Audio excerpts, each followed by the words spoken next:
I am in academia, but I like to test what I research about on myself. Oh, you try to be practical? Yes, very much.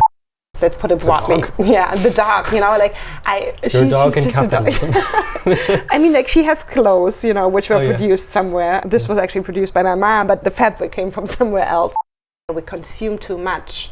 So the opposite of this and the extreme of that is fasting. I tested 2 things basically, to wear the same dress for those 108 days. And then on the other hand, I had a very restricted diet for that time. Water and juice for 60 days. Yeah, that was the craziest thing I've ever done. I wrote a book about it. She was asking me like, Jessica, I've seen you in this dress a few times now. Like, and I was like, yeah, I've been wearing just this for the last 4 months. I always question what I'm thinking. My first intention is always, I'm probably wrong instead of I'm probably right. I'd be curious about your idea of spirituality and how that is in your life. Let's define our terms, you know, like what are we actually talking about when we mean this? And so what happens is that each person I ask this question to has their own kind of answer. Yeah.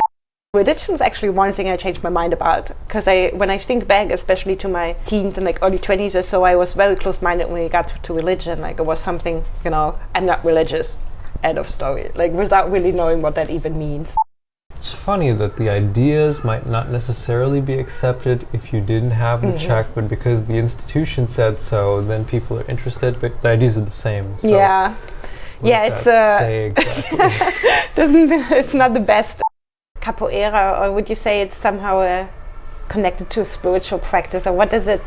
Like, what is it that you love about it? How is it not a spiritual practice? Yeah. Visit the link in the description or go to strolling.rosano.ca to hear the full episode.